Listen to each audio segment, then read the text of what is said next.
सबका स्वागत है आज के वेबिनार में। ये वेबिनार जो है वो फाइलिंग ऑफ फॉर्म GSTR 7 के ऊपर हो रहा है। लेकिन ये है ऑफलाइन यूटिलिटी का इस्तेमाल करते हुए कैसे टैक्स डिडक्टर अपने रिटर्न को फाइल करेंगे, ये उसके बारे में है। मेरा नाम राजीव अग्रवाल है। मैं इंडियन रेवेन्यू सर्विस का ऑफिसर हूँ 1995 बैच का। और मैं आउटरीच और कैपेबिलिटी बिल्डिंग देखता हूँ GSTN में। और ये वेबिनार की शुरुआत मैं करता हूँ। I will begin. इसकी शुरुआत मैं करना चाहता हूँ कुछ एक्नॉलेजमेंट के साथ। मैं अपनी GSTN टीम को एक्नॉलेज करना चाहता हूँ, पर्टिकुलरली रेखा ततावत, सतेश्वरन, पंकज अरोरा, जिनकी सहायता से ये मैं PPT बना पाया और ये वेबिनार ऑर्गेनाइज कर पाया। इसके साथ ही साथ मैं जगमाल सिंह जो हमारे साथ टैक्स ऑफिशियल हैं उनका भी धन्यवाद देना चाहता हूँ। मैं अपनी GSTN की टेक्निकल सपोर्ट टीम का धन्यवाद देना चाहता हूँ। मुनीश के द्वारा लेड टीम है जिसके द्वारा ये वेबिनार टेक्निकली हमें सपोर्ट मिला।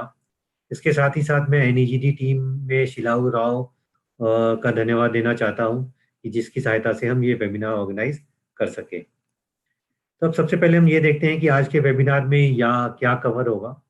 तो सबसे पहले हम GSTR 7 ऑफलाइन यूटिलिटी का ओवरव्यू देखेंगे। फिर हम देखेंगे कि उसको कैसे डाउनलोड करना है और इनेबल कैसे करना है। फिर हम देखेंगे कि मास्टर डाटा ऑफ सप्लायर्स कैसे बनाया जा सकता है। और अगर आप देखेंगे टेबल 3 और टेबल 4 में डाटा की एंट्री करनी है तो वो हम देखेंगे कि वो एंट्री कैसे करनी है। फिर हम देखेंगे कि जेसॉन फाइल कैसे अपलोड होती है और उसको जनरेट कैसे किया जाता है। और अगर मान लीजिए हमने कुछ डाटा ऑलरेडी अपलोड किया हुआ है तो उसको मैं रिव्यू के लिए कैसे डाउनलोड करूंगा वो हम देखेंगे। मान लीजिए कुछ एरर आती है तो हम देखेंगे कि कैसे उसको करेक्ट किया जा सकता है। और ये भी देखेंगे कि रिटर्न को कैसे प्रीव्यू किया जा सकता है। फिर हम कुछ फ्रीक्वेंटली आस्क्ड क्वेश्चंस के बारे में देखेंगे। बहुत कुछ फ्रीक्वेंटली आस्क्ड क्वेश्चंस हम ऑलरेडी अपने वेबिनार में कवर कर चुके होंगे, लेकिन फिर भी हम थोड़ा सा देखेंगे कि क्या जो बच गए हैं उनको हम देखेंगे। तो सबसे पहले हम देखते हैं कि GSTR 7 ऑफलाइन यूटिलिटी का एक ओवरव्यू। तो आपको TDS रिटर्न के बारे में पता होगा कि जो टैक्स डिडक्टेड एट सोर्स हैं उनको TDS रिटर्न फाइल करना है हर महीने। तो वो रिटर्न कैसे फाइल करेंगे? तो इस स्लाइड में आपको उसके स्टेप्स नजर आ रहे हैं।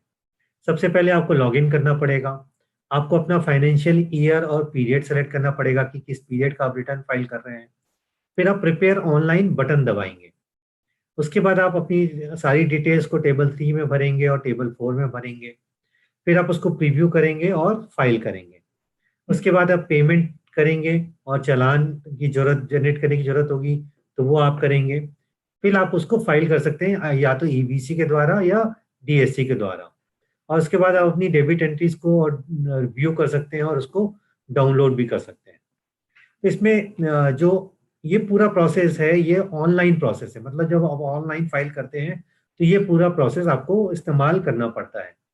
लेकिन जब हम ऑफलाइन यूटिलिटी की बात कर रहे हैं जिसका ओवरव्यू हम लोग आज लेने वाले हैं, तो उसमें आप केवल दो काम जो है वो GSTR 7 ऑफलाइन यूटिलिटी से कर सकते हैं। पहला काम की डिटेल्स आप टेबल 3 में भर दें और अमेंडमेंट डिटेल्स जो है टेबल 4 में भर दें और इस डाटा को आप ऑनलाइन अपलोड कर दें। तो आज का वेबिनार जो है इन सारे प्रोसेस के बजाय केवल दो प्रोसेस पे केंद्रित रहेगा कि टेबल 3 में इंफॉर्मेशन कैसे डालनी है, टेबल 4 में इंफॉर्मेशन कैसे डालनी है और उसको अपलोड कैसे करना है। तो GSTR 7 ऑफलाइन यूटिलिटी होती क्या है?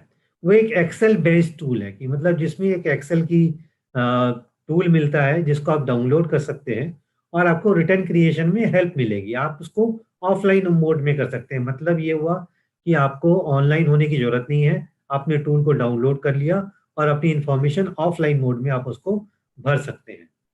और इसके बाद जो ट्रांजेक्शन्स हुए हैं जिसमें कि TDS लग रहा है उसकी टेबल 3 भरनी हो और टेबल 4 भरनी हो तो उसका इस्तेमाल कर सकते हैं ऑफलाइन टूल का टेबल 3 और टेबल 4 को भरने में।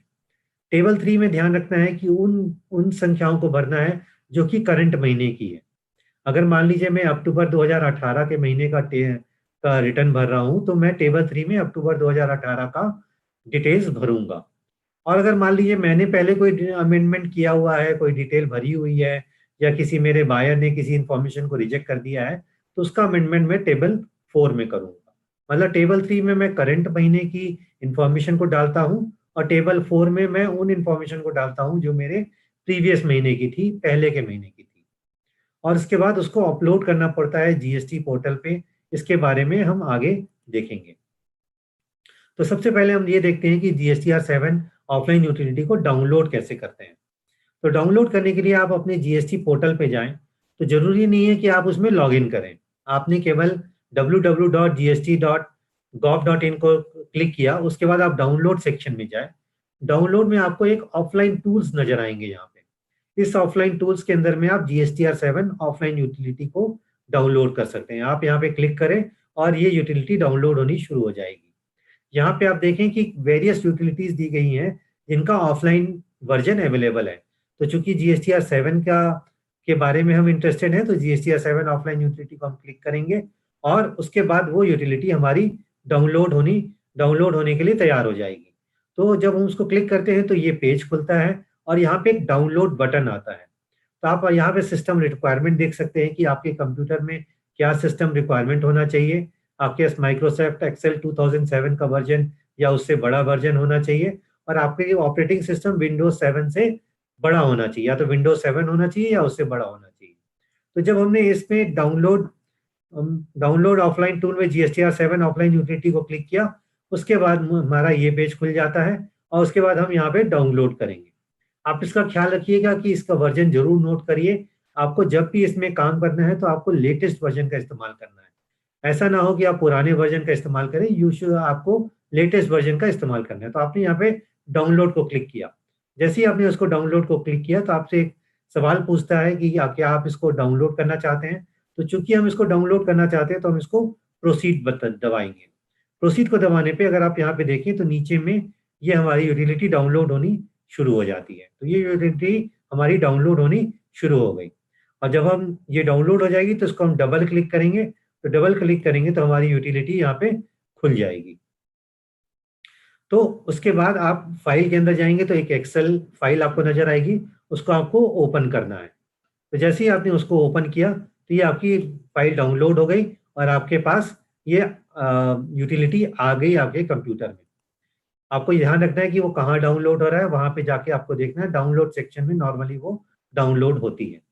उसके बाद जैसे ही आपने उसमें एक्सेल यूटिलिटी को ओपन किया तो आपका ये खुल जाता है।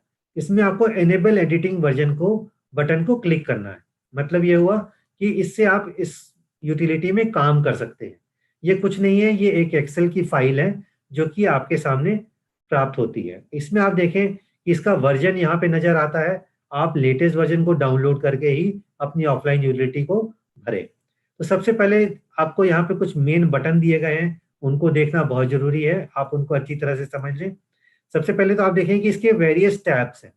एक तो रीड मी टैब है यहाँ पे, एक होम का टैब है, एक 3 TDS टैब है, एक 4 MN टैब है और एक सप्लायर्स मास्टर का टैब है। तो ये वेरियस टैब्स हैं। तो इस टैब्स में सबसे पहले आप होम का टैब खुलता है। इसके बाद अगर आप देखें यहाँ पे generate JSON file to upload होता है। तो और एक होता है open download GSTR 7 JSON file, और एक होता है open downloaded error JSON file. तो इस हर एक का अलग अलग बटन का अलग अलग इस्तेमाल है। अगर हमने सारी इंफॉर्मेशन अपनी भर दी है तो हम generate JSON file to upload का इस्तेमाल करेंगे।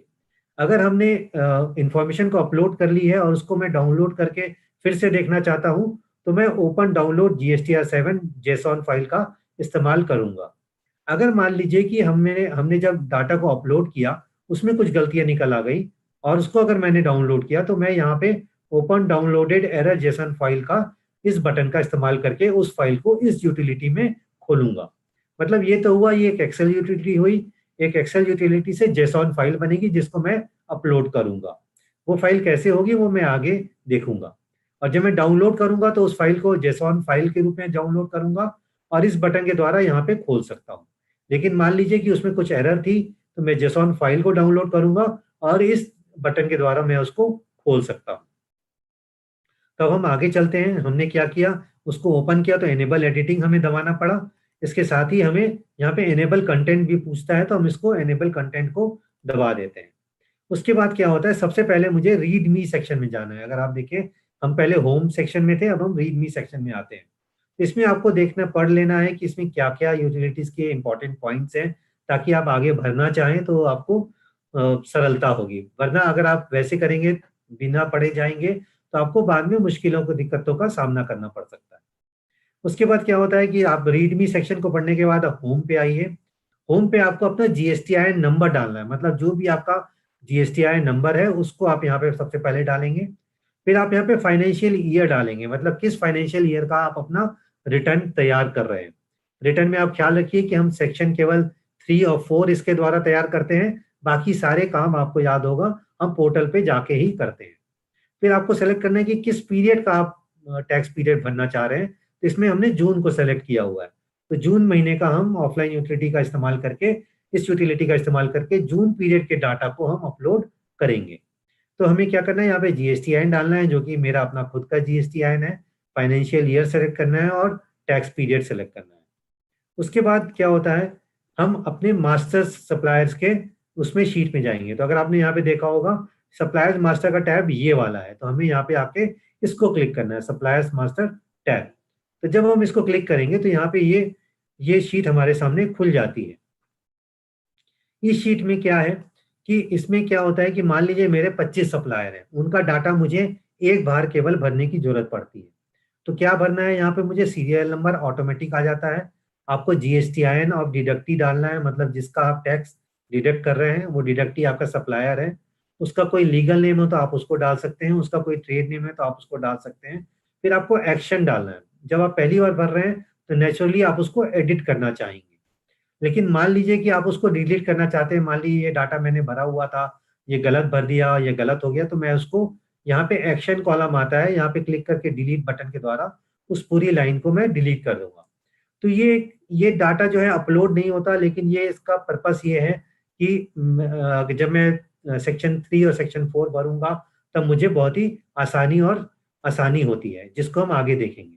तो सबसे पहले मुझे क्या करना है, जीएसटीआईएन और डिडक्टी डालना है, मतलब कि जिसका मैं टैक्स काट रहा हूँ उसका लीगल नेम, ट्रेड नेम डालना है। और उसके बाद मुझे क्या करना है, वैलिडेट शीट बटन, ये जो बटन है इस बटन को मुझे दबाना है। इस बटन को दबाते ही वो ये जो शीट है ये वैलिडेट की जाएगी, देखा जाएगा कि इसमें सब सही है कि नहीं। तो इसमें क्या देखा जाता है कि ये जीएसटीआईएन का स्ट्रक्चर है वो आपने सही भरा है कि नहीं भरा है। तो जैसे एक स्ट्रक्चर है कि आप 10वां डिजिट ये होगा, 12वां डिजिट ये होगा, तो वो स्ट्रक्चर को हम यहाँ पे वैलिडेट करते हैं ताकि यहाँ पे कोई गलती ना हो। तो अगर कोई एरर नहीं होता तो ये मैसेज आता है नो एरर्स फाउंड, तो आप उसको यहाँ पे क्लिक कर सकते हैं। आप यहाँ पे माइक्रोसॉफ्ट एक्सेल को क्लिक कर दीजिए। उसके बाद हम आते हैं टेबल 3 और टेबल 4 में मुझे इंफॉर्मेशन भरनी है, तो वो मैं कैसे भरूंगा, तो उसके बारे में हम देखते हैं। तो अगर आप देखें कि हम पहले होम में आए थे, फिर हम रीड में जाके हमने डाटा देखा, और उसके बाद हम लोग सप्लायर्स मास्टर में जाके अपना डाटा को अपने जीएसटीआईएन को डाल दिया जो मेरे सप्लायर थे। अब हम 3 टीडीएस में आ गए हैं, और जिस महीने का हम रिटर्न फाइल कर रहे हैं, मतलब जैसे कि हम लोग जून के महीने का रिटर्न फाइल कर रहे हैं, तो हम जून की टीडीएस की डिटेल भरेंगे। मतलब जून के महीने में जो मैंने टीडीएस काटी हैं उन सारी डिटेल्स को मैं यहाँ पे भरूंगा। तो सबसे पहले मुझे जीएसटीआईएन और डिडक्टी डालना है। तो अगर आप देखें, अगर मैंने सप्लायर मास्टर टैब में भरा हुआ है तो वो एक ड्रॉप डाउन के रूप में आ जाएगा। तो मुझे यहाँ पे क्लिक करना है, जिस व्यक्ति का मैंने रिटर्न, जिसका मैंने टैक्स काटा है, जिसकी एंट्री मुझे करनी है, वो मुझे यहाँ पे मैं डाल दूंगा। अगले कॉलम में मुझे अमाउंट पेड टू डिडक्टी डालना है जिसमें टैक्स डिडक्ट हुआ है। इसके बाद इंटीग्रेटेड टैक्स डिडक्ट हुआ है, सेंट्रल टैक्स डिडक्ट हुआ है या स्टेट टैक्स डिडक्ट हुआ है, ये मैं डालूंगा। इसके बाद अगर मान लीजिए कोई एक्शन है, तो एक्शन दो होते हैं, या तो मैं उसको ऐड करता हूँ या मैं उसको डिलीट करता हूँ। तो अगर मैं ऐड करूंगा तो जो भी डाटा है वो वहां पे जाके ऐड हो जाएगा, और मान लीजिए मैं डिलीट करूंगा तो वो जो भी डाटा है वो जाके वहां पे डाटा डिलीट हो जाएगा। तो इसका मुझे ख्याल रखना है कि दोनों में से एक हमें डालना है। इसके अलावा इस बात का ख्याल रखना है आपको कि एक जीएसटीआईएन से संबंधित आपको एक ही एंट्री करनी है। मतलब ये है कि मैं दो जीएसटीआईएन को एक साथ एंट्री नहीं कर सकता। एक जीएसटीआईएन की मुझे एक ही एंट्री देनी है, एक कंसोलिडेटेड एंट्री मुझे उस महीने की देनी है। अगर मान लीजिए मैंने दो एंट्री दी तो शीट फेल हो जाएगी। इसके साथ ही साथ मुझे ख्याल रखना है कि रो नंबर 5 भरने के बाद रो 6 मुझे ब्लैंक नहीं रखना है। अगर मैंने रो 6 ब्लैंक रख दी, रो 7 को मैंने भर दिया, तो रो 6 के बाद का जितना डाटा है वो अपलोड नहीं होगा। तो मुझे कोई भी रो खाली नहीं रखनी है, हमें 5 के बाद छठी रो भरनी है, छठी के बाद 7वीं रो भरनी है, 7वीं के बाद 8वीं रो भरनी है। मतलब ये रोज को कोई खाली हमें नहीं छोड़ना है, वरना वो कंसिडर उस रो के बाद का कोई भी डाटा कंसिडर नहीं किया जाएगा। इसमें आप देखें कि यहाँ पे एक शीट वैलिडेशन एरर आ रहा है। तो जैसे ही मैंने डाटा भरा, एक जीएसटीआईएन का पूरा एक कंसोलिडेटेड डाटा एक रो में बढ़ा और वैलिडेट शीट बटन दिया, तो ये शीट को वैलिडेट करता है सिस्टम। वो ये देखता है कि ये पूरा टैक्स जो है, इंटीग्रेटेड टैक्स, सेंट्रल टैक्स और स्टेट टैक्स का पूरा सम जो है वो अमाउंट पेड का 2% होना चाहिए, 2% के बराबर। अगर 2% से कम होता है तो वो एक एरर दे देगा वैलिडेट शीट बटन पे। अगर मान लीजिए मैंने यहाँ पे जीएसटीआईएन शीट नंबर गलत दे दिया, तब भी वो वैलिडेट शीट में वो गलती दिखा देगा। अगर मैंने यहाँ पे सही दिया हुआ है, जैसे enabled suppliers master drop down है जिसको मैंने क्लिक किया हुआ है, तो जब मैं इसमें डाटा भरने जाऊंगा तो वो सप्लायर मास्टर से वो जीएसटीआईएन मुझे दिखा देगा और उसके बेसिस पे मैं वह यहाँ इंटर कर सकता हूँ। मान लीजिए मुझे डायरेक्टली एंटर करनी है, मुझे सप्लायर मास्टर का इस्तेमाल नहीं करना है, तो मैं इस बटन को दबाऊंगा तो वो disable supplier master drop down हो जाएगा और मैं डायरेक्टली एंट्री यहाँ पे कर सकता हूँ। तो इस बात का मुझे ख्याल रखना है कि अगर मैंने सप्लायर मास्टर बनाया हुआ है तो enable supplier master drop down enable होना चाहिए, वरना ये डिसेबल होगा। तब हम आगे बढ़ते हैं। तो हमने ये देखा कि यहाँ पे ये जो अमाउंट है, टैक्स का amount, integrated central state tax, ये इस कॉलम के अमाउंट का 2% होना चाहिए। ये जीएसटीआईएन वैलिड होना चाहिए। सप्लायर मास्टर से अगर हम बनना चाहते हैं तो ये बटन एनेबल होना चाहिए, वरना ये डिसेबल होगा। और एक जीएसटीआईएन की मुझे एक कंसोलिडेटेड एंट्री करनी है और एक्शन मेरा ये ऐड हो सकता है या डिलीट हो सकता है। अगर मान लीजिए मैंने ऐड या डिलीट किया तो ऐड करने पे वो डाटा वहां पे जाके पोर्टल पे ऐड हो जाएगा, डिलीट करने पे वो डाटा पोर्टल पे जाके डिलीट हो जाएगा। तो इसका मुझे ध्यान रखना है। तो ये पूरी चीज जो हमने अभी देखी वो यहाँ पे एक्सप्लेन की गई है कि कॉलम बी में आपको डिडक्टी का डालना है, enable supplier master drop down कर सकते हैं, disable supplier master drop down कर सकते हैं। तो ये सारी चीजें आप कर सकते हैं। उसके बाद आपको ख्याल रखना है कि 2% का टैक्स हो और ऐड और डिलीट बटन का आप इस्तेमाल कर सकते हैं। इसके बारे में हमने पहले दे दिया। तो हमने जैसे ही वैलिडेट शीट बटन किया तो एक एरर आ गई। तो एरर क्या आ रही है कि जो हमारा यहाँ पे एरर भी दिखा देता है कि क्या एरर है और वो मैं एरर को यहाँ पे देख सकता हूँ। तो इसमें ये बोल रहा है कि जो रेड कॉलम में शीट है उसकी एरर हो रही है। आप देखिए यहाँ पे मैंने 4,000 रुपये इसका अमाउंट पे किया और इंटीग्रेटेड टैक्स 2,000 रुपये दिखा दिया है, जो कि गलत है। तो मुझे ये सारे डाटा को करेक्ट करना पड़ेगा और करेक्ट करने के बाद मुझे फिर से शीट को वैलिडेट करना पड़ेगा। आप देखें यहाँ पे सारा अमाउंट 4,000 है और सारा इंटीग्रेटेड टैक्स मैंने 2,000 दिखा दिया, जबकि केवल 2% होना चाहिए था। आप यहाँ पे देखें, यहाँ पे मैंने एक्शन जो है ऐड चुना हुआ है, कोई भी एक्शन डिलीट का अभी नहीं है। और यहाँ पे एरर दिखा रहा है कि एरर क्या आई है। तो इन एरर्स को मैं ठीक करूंगा। एरर ठीक करने के बाद मैं वैलिडेट शीट बटन को फिर से क्लिक करूंगा।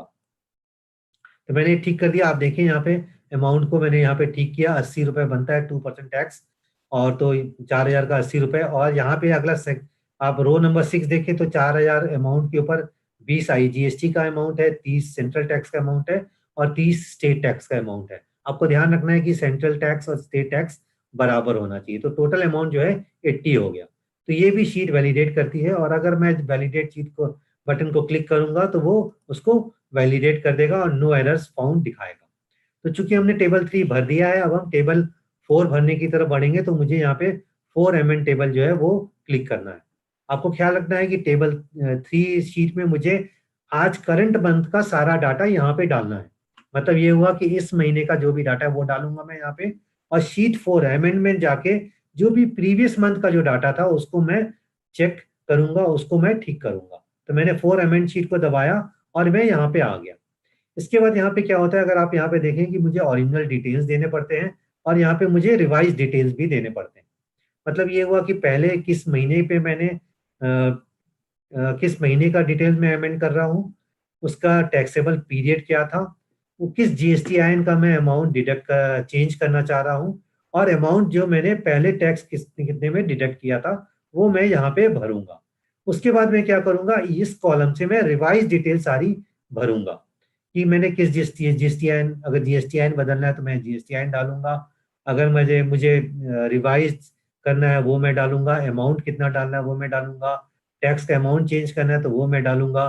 तो ये सारे बटन्स मैं यहाँ पे इस्तेमाल करके इसमें डाटा भरूंगा और वैलिडेट शीट बटन को यहाँ पे मैं क्लिक करूंगा। मतलब मैंने क्या किया, जो भी पुरानी डिटेल्स थी वो मैंने दी और जो भी नई डिटेल्स है वो मैंने यहाँ पे दी। उसके बाद मैंने वैलिडेट शीट बटन किया तो कोई एरर होगा तो वो इस कॉलम में आ जाएगा, कोई एरर नहीं होगा तो वो मेरी शीट को वैलिडेट कर देगा। जब ये हो जाएगा तो उसके बाद अब हम आगे बढ़ते हैं और हम देखते हैं कि अब जनरेट जेसॉन फाइल कैसे करेंगे। तो हम यहाँ पे गो होम बटन पे क्लिक करेंगे। गो होम बटन पे क्लिक करने पे ये हमारा पहला शीट खुल जाएगा, पहला टैब खुल जाएगा। अगर आप देखें होम में मैं आ जाऊंगा तो यहाँ पे एक गेट समरी बटन है। तो मुझे क्या करना है, यहाँ पे गेट समरी बटन को क्लिक करना है। तो जैसे ही मैं गेट समरी बटन को क्लिक करूंगा तो ये जो टेबल शीट 3 और शीट 4 में जो मैंने डिटेल्स भरी थी वो मेरी यहाँ पे समरी के तौर पे यहाँ पे आ जाएंगी। तो अगर आप नेक्स्ट स्क्रीन में जाके देखें, गेट समरी बटन करने पे उसकी जो भी इंफॉर्मेशन मैंने वहां डाली थी उसका ग्रांड टोटल आ गया, टेबल 3 की समरी आ गई और टेबल 4 की समरी यहाँ पे आ गई। तो इस समरी को मैं रिव्यू कर सकता हूँ, देख सकता हूँ कि जो मेरे पास डाटा है और जो इन्फॉर्मेशन मैंने भरी है वो सेम है कि नहीं, या कुछ छूट तो नहीं गया, कुछ गलती तो नहीं हो गई। उसके बाद ये करने के बाद मुझे क्या करना है कि मैं वापस जो है अपने होम सेक्शन में मुझे क्या करना है, ऊपर में जाके generate JSON file to upload click करना है। तो चूंकि पहली बार हम generate JSON file to upload कर रहे हैं तो मैं इस बटन को क्लिक करूंगा। मैंने गेट समरी बटन का इस्तेमाल किया, डाटा मेरे पास आ गया, मैंने सारा डाटा चेक कर लिया, सारा डाटा करेक्ट निकला। उसके बाद मैं क्या करूंगा कि generate JSON file to upload click करूंगा। मतलब ये है कि अब मैं फाइल को अपलोड करना चाह रहा हूँ। आप इस बात का ख्याल रखें कि आप फाइल को कई बार भी अपलोड कर सकते हैं। आप उसको चाहें तो रोज भी कर सकते हैं, एक दिन में कई बार भी कर सकते हैं।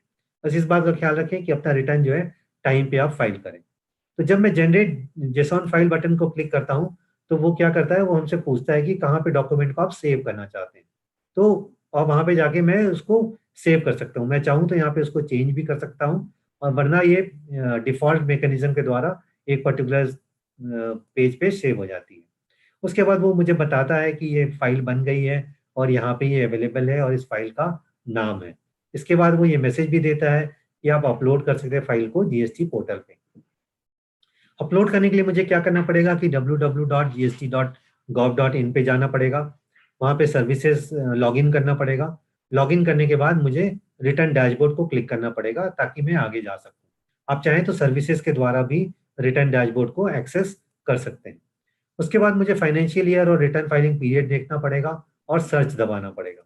उसके बाद ये टाइल्स खुल जाती है, यहाँ पे एक इंपॉर्टेंट मैसेज आता है, आप इसको कृपया ध्यानपूर्वक पढ़ लीजिएगा। और यहाँ पे आपके पास दो बटन आते हैं, प्रिपेयर ऑनलाइन, प्रिपेयर ऑफलाइन।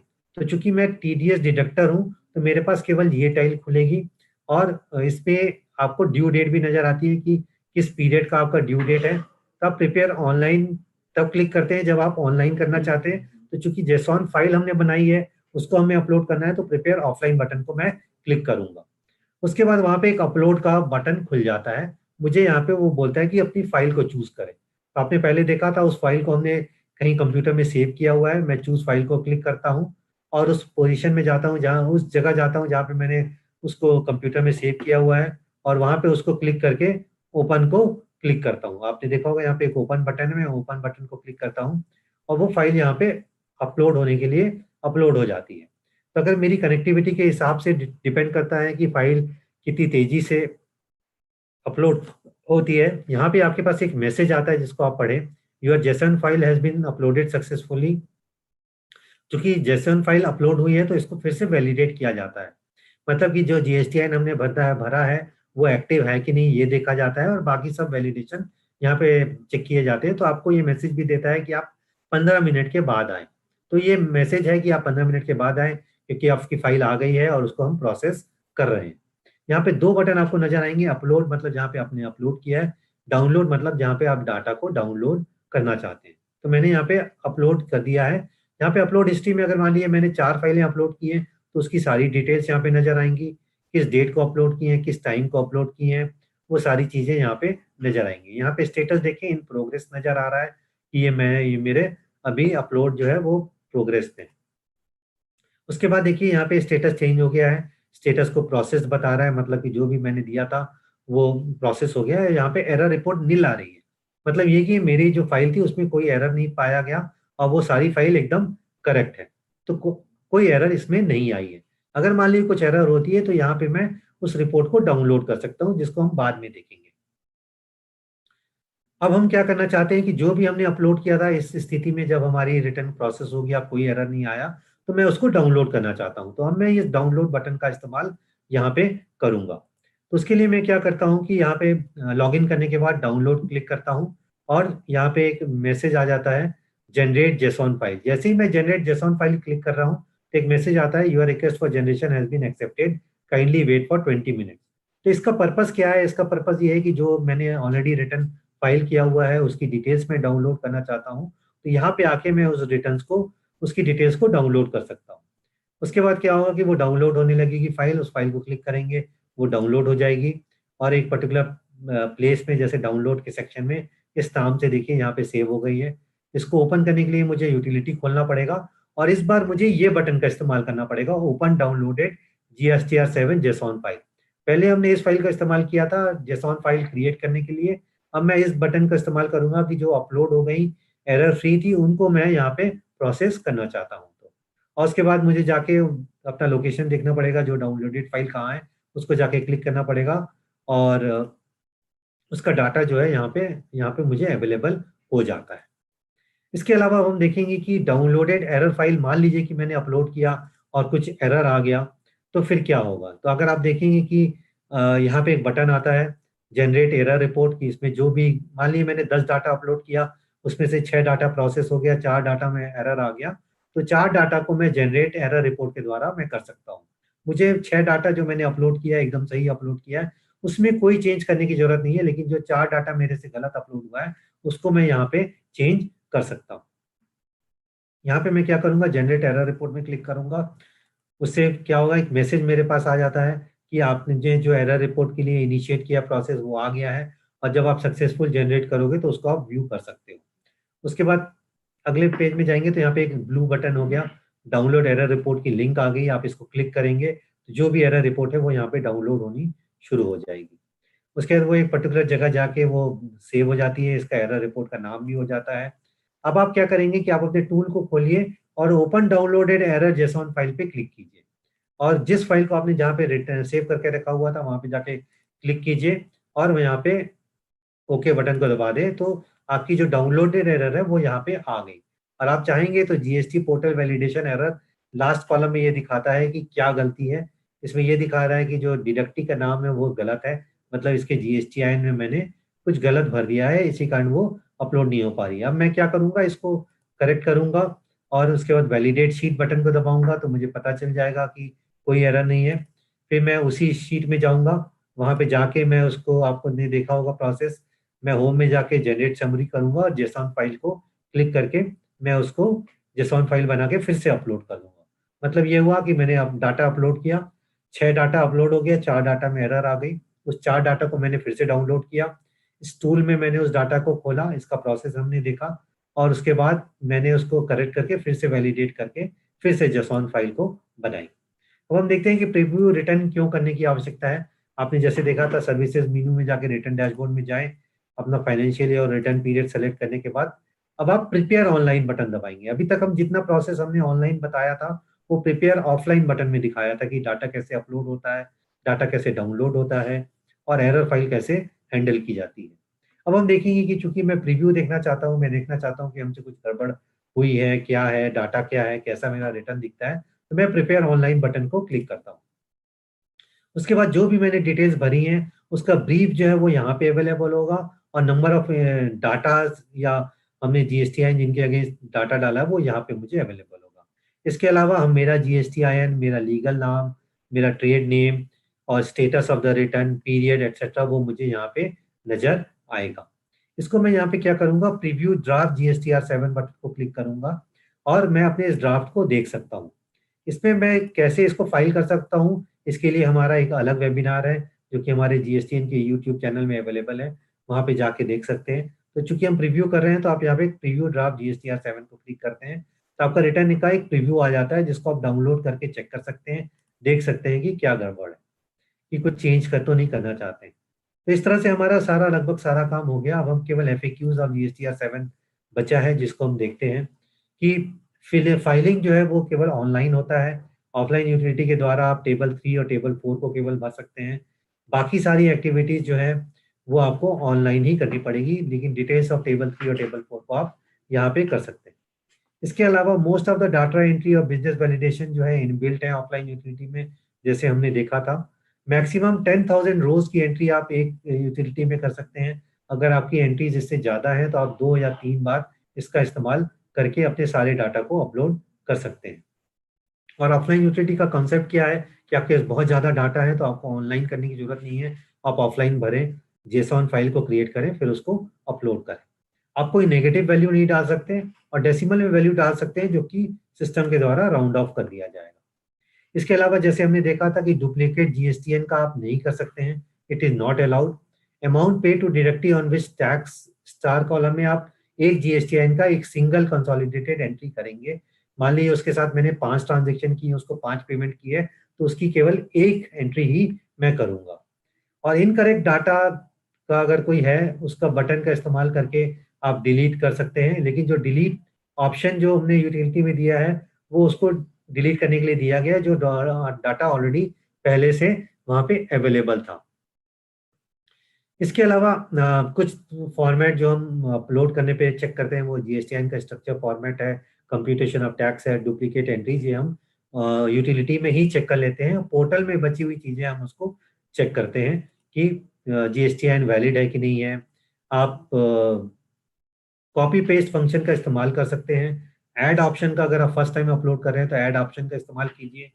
और फाइल नेम का लोकेशन जो है आप उसको चेंज कर सकते हैं। ये डूज ऑफ ऑफलाइन यूटिलिटीज हैं। कुछ डोंट्स भी हैं कि कोई रोज आप बीच में नहीं कंसिडर नहीं छोड़ें, नहीं तो उसके बाद का रो जो है वो छोड़ दिया जाता है, यूटिलिटी उसको कंसिडर नहीं करेगा जेसॉन फाइल बनाते वक्त। और ओ और जीरो का इस्तेमाल आप प्रॉपरली करें, ओ की जगह जीरो ना डालें या जीरो की जगह ओ ना डालें।